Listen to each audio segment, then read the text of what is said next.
好，本來喊了停戰，現在又開火。我們來關心是川普現在一邊喊說美國人民要他們美軍回家，但是一方面又派了美軍猛轟哈格島的石油命脈，這是最新消息。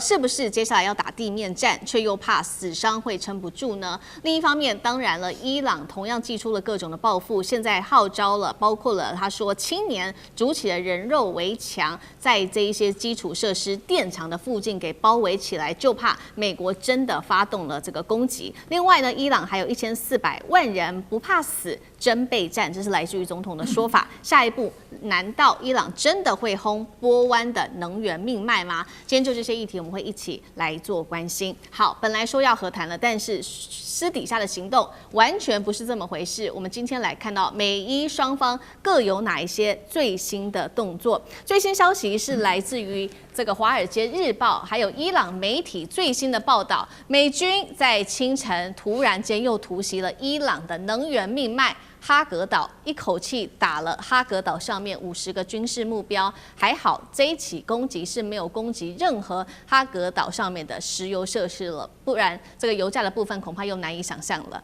哈格島對於伊朗來說非常的重要，我們之前都介紹過了，它擁有皇冠上明珠的稱號，掌控伊朗90%的石油，是重要能源命脈，更是全球油市能源的一個關鍵節點。川普是這樣說的，他要讓伊朗文明毀滅，永遠無法復原。而且針對於哈格島上面的石油，川普說過，我會拿走石油，因為伊朗有石油可以任人取用啊。不幸的是呢，我們要拿石油，但是美國人民卻希望我們回家。如果是我來做決定的話，我會把這些石油據為己有，趁機來賺大錢。這是川普的最新說法。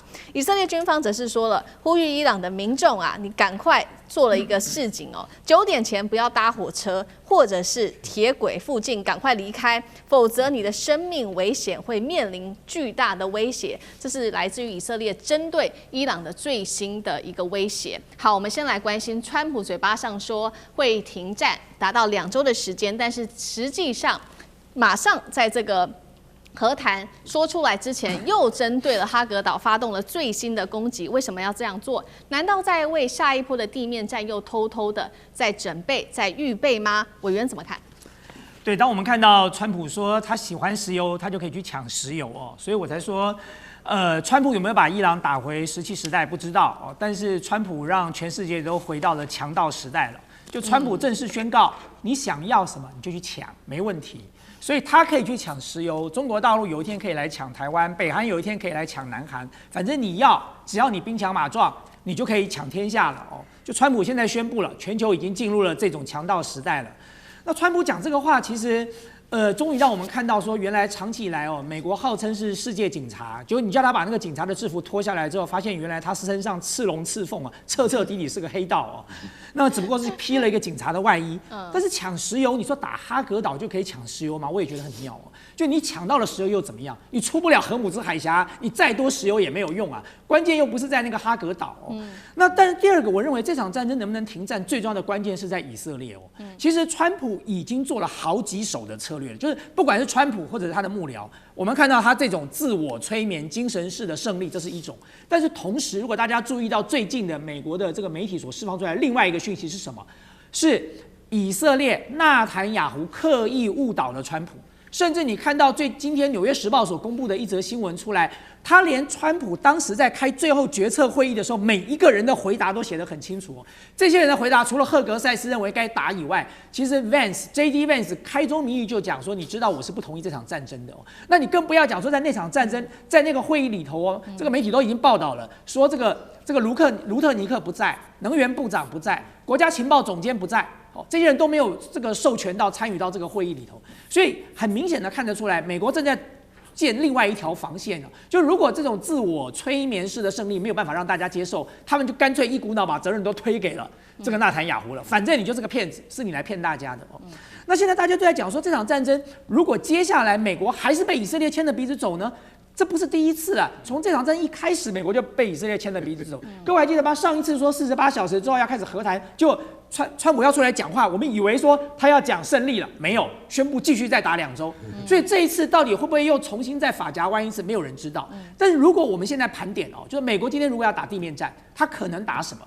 外界現在預估的，我認為可能性都不高哦。我們看了一些軍事專家的分析，外界預估說，第一個，在伊朗南部像諾曼底登陸式的大規模登陸，這個恐怕做不到哈，因為美國現在的兵力只有1.7萬的部隊，你要走這種諾曼底式的登陸哦，你要付出非常龐大的損失，尤其是伊朗現在的反艦飛彈還很充足。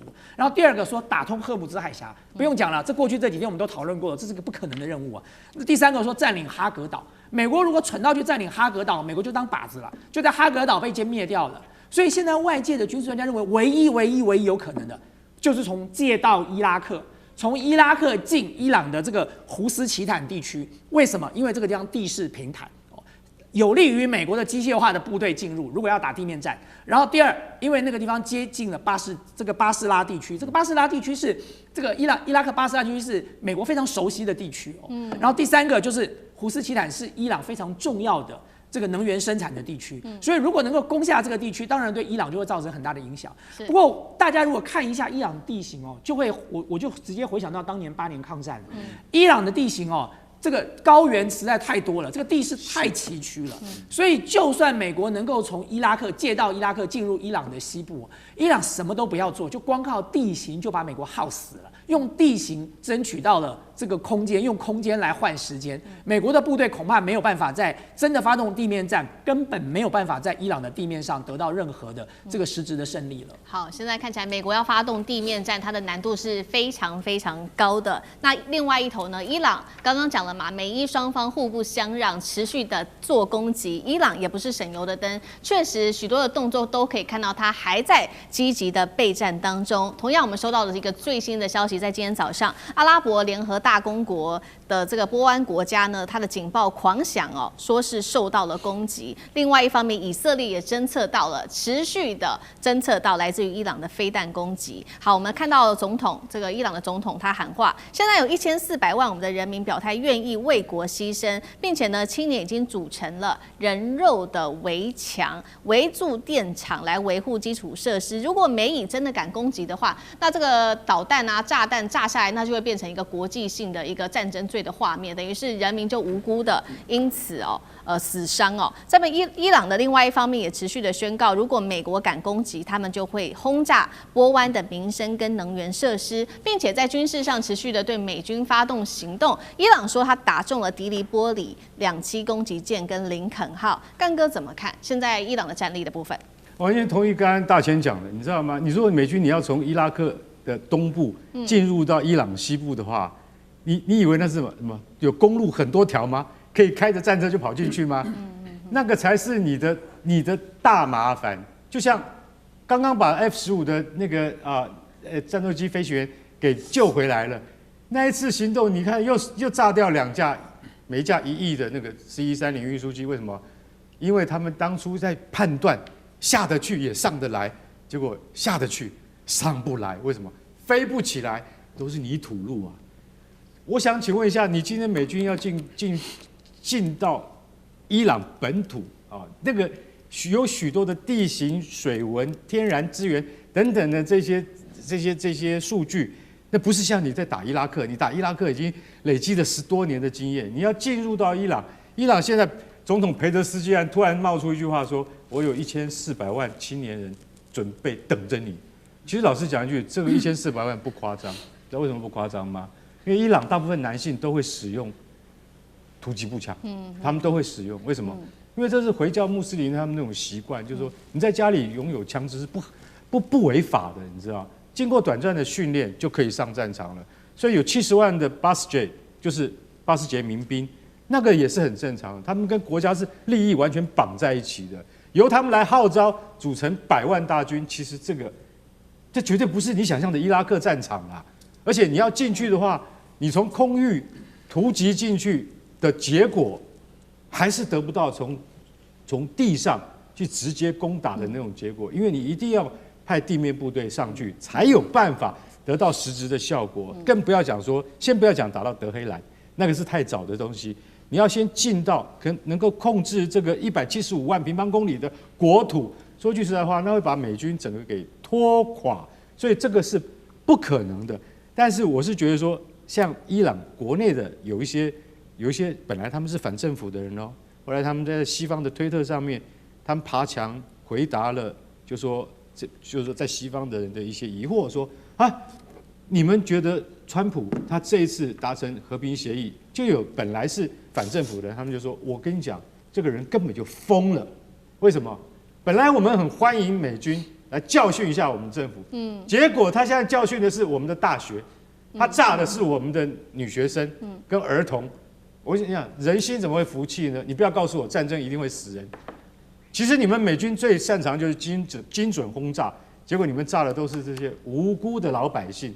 到現在為止，已經有多少伊朗百姓平民死亡？1500多人，受傷的5000多人。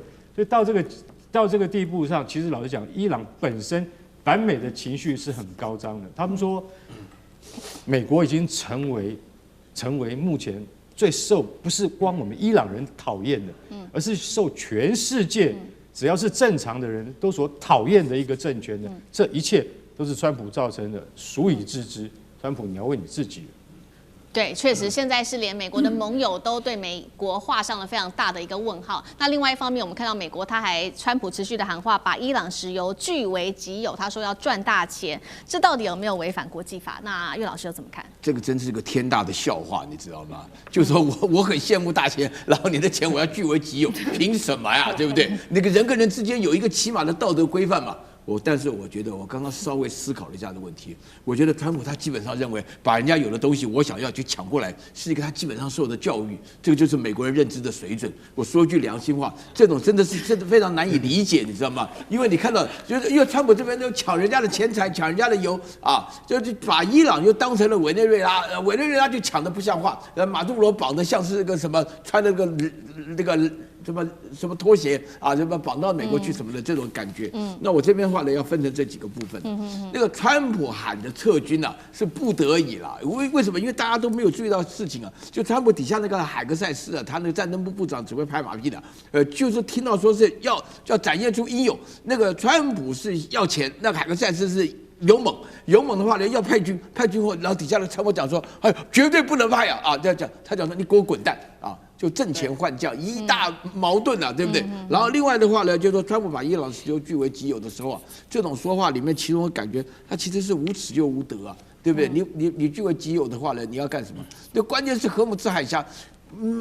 我們現在退一萬步講，大家都沒道德了。就是你要擁有的東西的話呢，那個石油當中，伊朗那邊石油當中是荷姆茲海峽他走的，人家是實質上防守的。我說句兩句話，上禮拜大千就講得非常好，說原來荷姆茲海峽根本就沒有限制的，現在變成伊朗生財的工具。伊朗以後不產油了，光收錢就好了，對吧？這個第二個非常矛盾。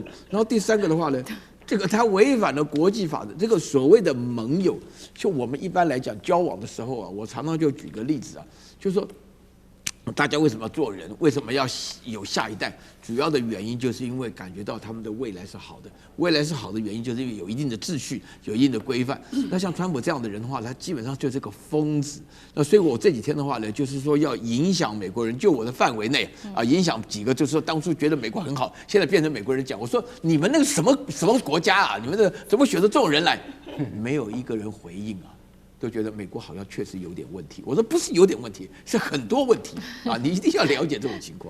而且我看到裴澤斯基安講這個話，我就覺得好想笑。你們還記得嗎？川普上個禮拜說裴澤斯基安是一個溫和的政權，他可以對談、可以對話的政權，是他可以接受的。就裴澤斯基安昨天就出來嗆狠話，對啊，然後搞這個人肉防護鏈。